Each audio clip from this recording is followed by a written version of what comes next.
He was crowned King of Denmark at 17, but he didn't want to rule.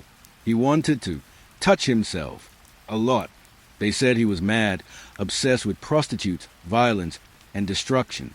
By the end, he wasn't a monarch. He was a public hazard in the crown, wandering the streets, punching strangers, and smashing windows. This is a terrifying, absurd, and very sticky fall of Christian VII. He was crowned king at 17, but Christian VII didn't rule a kingdom. He ruled his own right hand. Forget diplomacy. Forget strategy. Christian was addicted to himself. Masturbation wasn't just a hobby. It was a lifestyle. Obsessive. Daily. Everywhere. Even his own doctor blamed it for his stunted height, and the court whispered that it was draining the royal essence.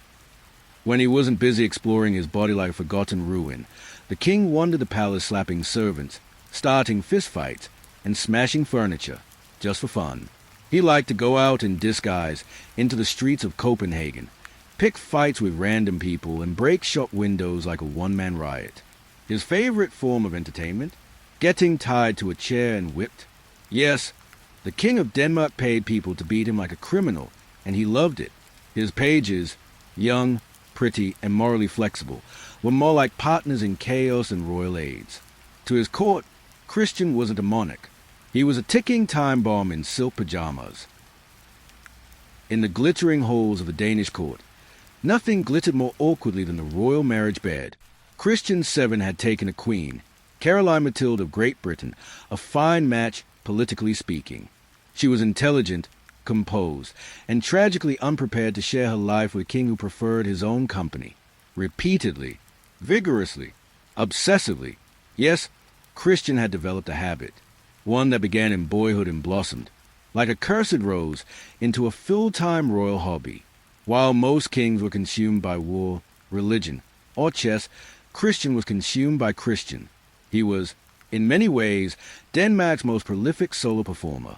The court physicians concerned called it excessive self-abuse. Christian, on the other hand, just called it Tuesday. Naturally, this caused some marital friction. Caroline Mathilde, young and homesick, found herself wed to a monarch who would rather rehearse bedtime with himself than speak a coherent sentence.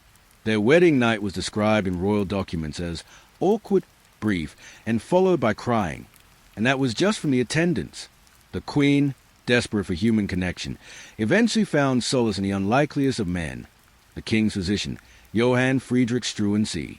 A brilliant Enlightenment thinker, Struensee entered the court as a healer and promptly became the most powerful man in Denmark. Why?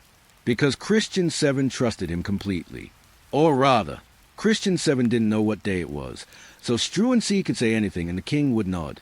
While Christian muttered to mirrors and practiced his favorite pastime behind palace curtains, Struensee and Caroline Mathilde began collaborating.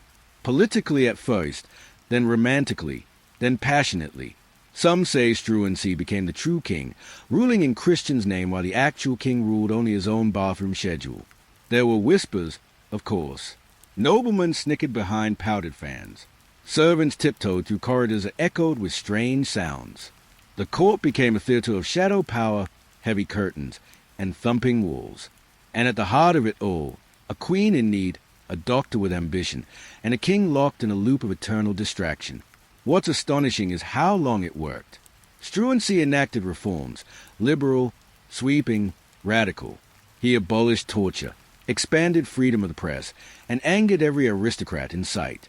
All the while, Christian wandered the halls in a daze, muttering about invisible enemies and asking his valet if ghosts could marry humans.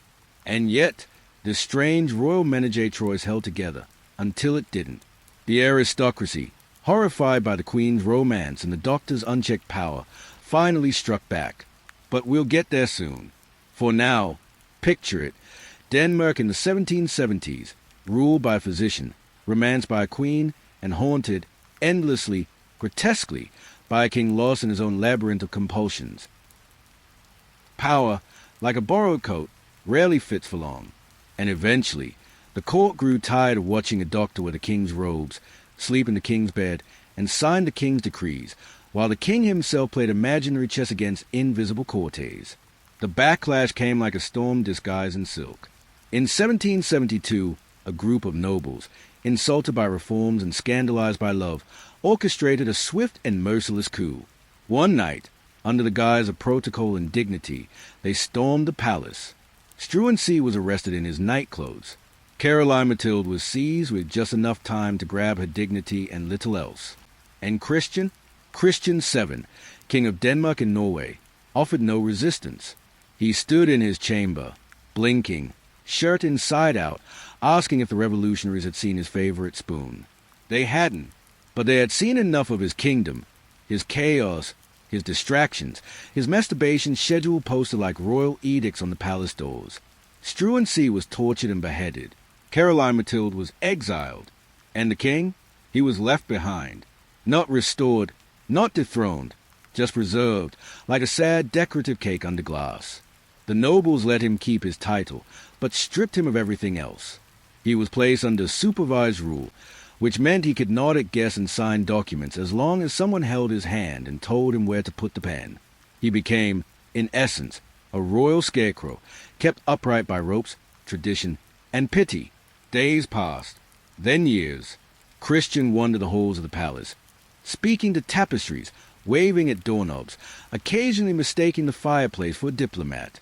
His only moments of clarity came in flashes, brief bursts of fury or panic or inappropriate laughter, before he retreated again into the dim corridors of his mind. Sometimes, visitors would hear strange noises from his wing, furniture being dragged, a sudden cry, the sounds of someone repeating the same phrase over and over. There were rumors of rituals, strange bedtime routines involving 3 blankets, no shoes, and long conversations with his left hand. He wasn't dangerous anymore. He was simply alone, a man dethroned not by sword or vote, but by his own unraveling. Outside his world, the kingdom moved on. Denmark industrialized, philosophized, played politics with Europe. Inside, Christian VII paced circles into the carpet, muttering half-sentences about betrayal, love, and spoons. He was no longer a king. He was a living ghost, dressed in faded regalia, haunting the castle he once ruled. By the time the 19th century peeked over the horizon, Christian VII was little more than a whisper wrapped in royal silk. He had not ruled for decades. He had not touched a crown, made a speech, or ridden a horse. Instead, he had become part of the furniture, something between a man and a cursed statue. He paced. He muttered. He stared at candles until they went out, and sometimes tried to blow out sunlight with one long, confused exhale. His body, once frail, had become brittle. His mind, already warped beyond recognition, now dissolved like sugar in cold tea. He was kept alive by routine and fear, a hollowed vessel of royal lineage. Servants avoided eye contact. Doctors stopped diagnosing him. The court learned to pretend he wasn't there at all. He spoke to his food. He caressed doorknobs.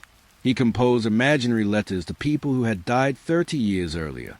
His most frequent companion, in those final months, was silence. Not peaceful silence, but the kind that screams in the corners of a locked room, the kind that makes shadows grow long even at noon. Sometimes he would laugh. That was the worst of it.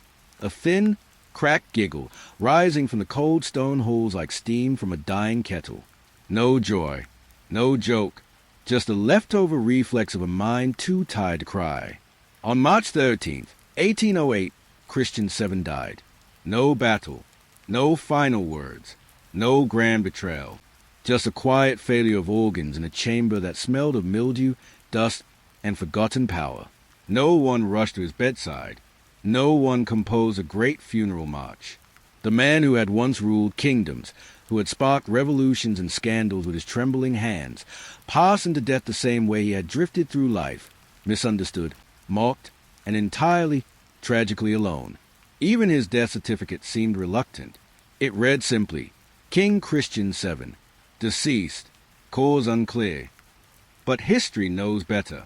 He was killed, not by poison or blade, but by years of fog, years of being unseen, even as he wore the finest clothes and sat on golden chairs. He was a man devoured slowly by his own mind, a monarch who ruled nothing but his compulsions.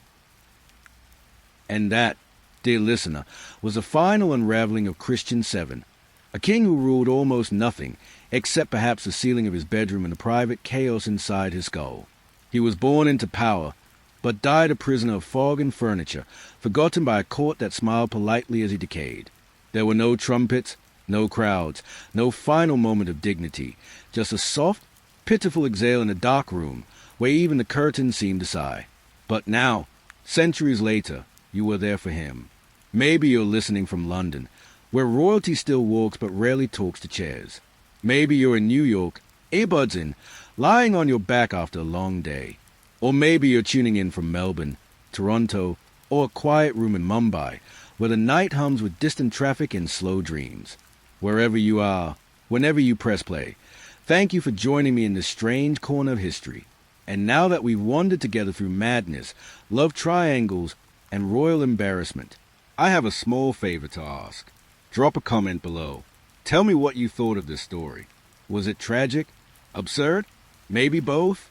And while you're at it, share where you're listening from and what time it is there.